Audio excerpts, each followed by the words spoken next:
From the pits of hell, this is MetalChaliceTv.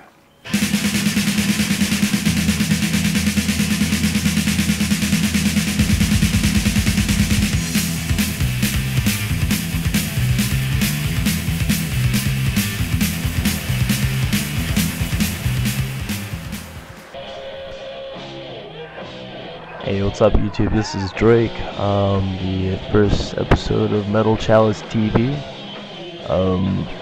Before you guys get into it like, oh, what the fuck is this? I'm just gonna tell you straight up that, you know, what inspired me to do this is just, I'm just sick and tired of all the bullshit about what's metal nowadays. People are saying, you know, Slipknot is real metal, or Killswitch Engage, or August Prince Red, Bring Me the Horizon, all these freaking hardcore bands, and it's just like, you know, those shit way freaking more intricate and with riffs and whatnot.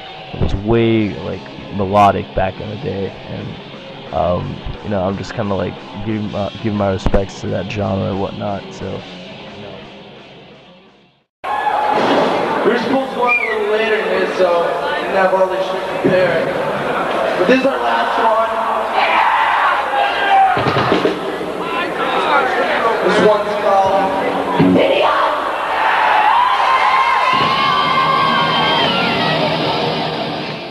Alright, that was Morbid Saint, Spectrum of Death, Damien.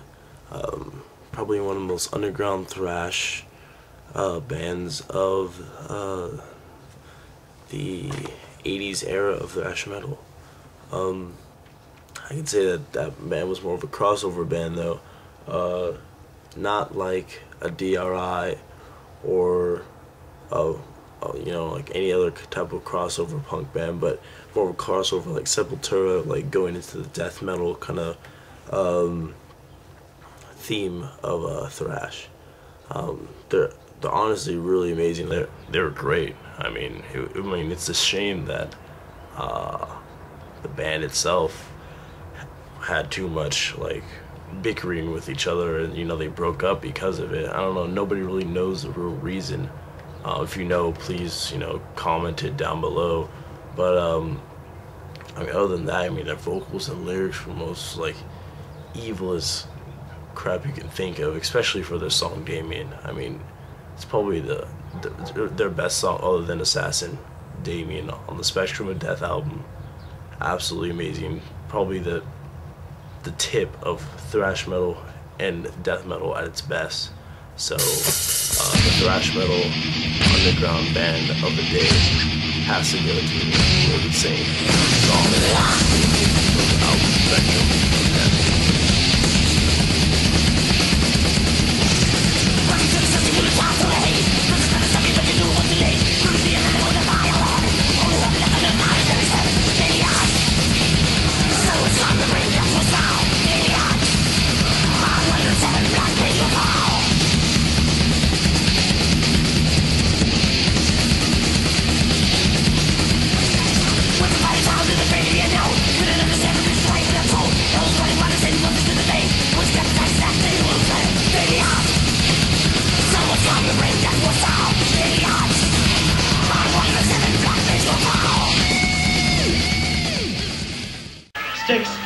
Dedicated to stick metal up your ass. Yeah! Dying by his hand! Yeah!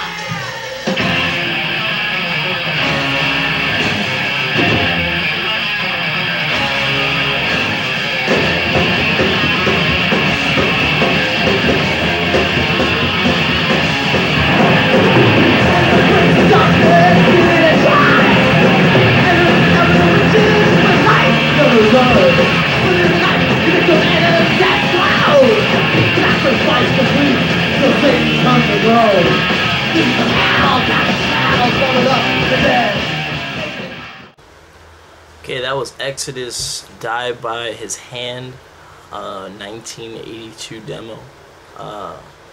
Exodus's band lineup was Paul Baloff, original singer in Exodus. You have Gary Holt, lead guitarist, and we had Kirk Hammet, former guitarist from Metallica. I don't know, some people say that this could have been the best lineup for Exodus. Others say the lineup for Exodus was the 1985 Bonded by Blood lineup. So I don't know, you tell me what's the best lineup. You know, they really had a lot of good riffs. You can totally tell where Metallica got some of their riffs was they were influenced by Exodus. I mean, you know, they took Kirk Hammett. Other stuff was pretty much like, for example, you heard it a lot in Down By My Hand, like the chorus, using that those same riffs that they use in Creeping Death on their Ride Lightning album. So it is. So I don't know. You tell me. If Kirk Hammett was to stay in Exodus, do you think they'd sound better now than they do now, or do you think there would have been no difference? Do you think that Kirk Hammett just stays in the box with his pentatonics and whatnot? I don't know. You tell me, you guys. But Exodus, Die by His Hand.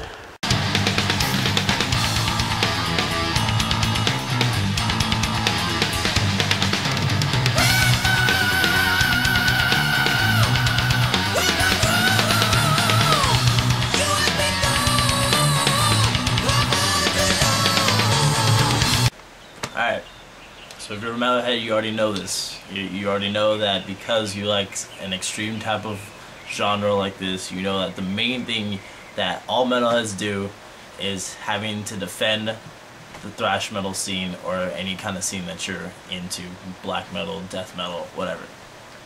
You get a lot of times from these kids who listen to alternative music or preppy music, or you know, the kids who listen to like the hardcore, the Blink-182, saying that, you know, that's not real good, that's not good music, and they're not good, they're not talentless, all you hear is just racket on the guitar and stuff.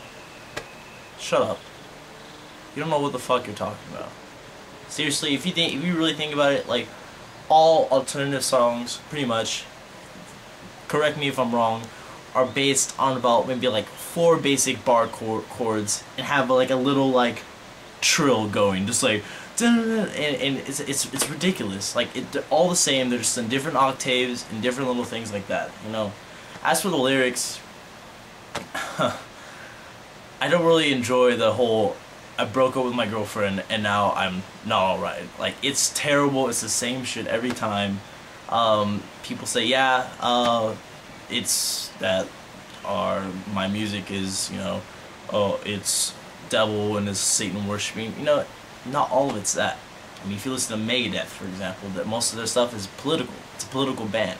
There's, for example, their second album, Peace Sells Who's Buying. You know, it's what it is. Peace sells who's buying. It's talking about, you know, America and our government and how we have to be at war about everything and whatnot. So as to that, you can't really rationalize the lyrics of thrash metal or any type of metal. I mean, okay, black metal, a little harder to defend, or death metal, maybe that too. But like, you can't just take all metal and just put it into one thing. You know, it just doesn't work out. Riff-wise, guitar, seriously, if you looked at one solo, you would understand that it's not talentless. I mean, there are just riffs that are just so difficult to play, but so clean at the same time. I mean, I'm not trying to be a fanboy, but I mean, Megadeth, killing is my business, and business is good. Their riff work is just, you know, they're just playing chords at the first part. You think it's a solo because it's so quick and so technical that it's really difficult to play. So I mean, you really have respect for the bands that are out there making this kind of music, and are, you know, giving it to the community, like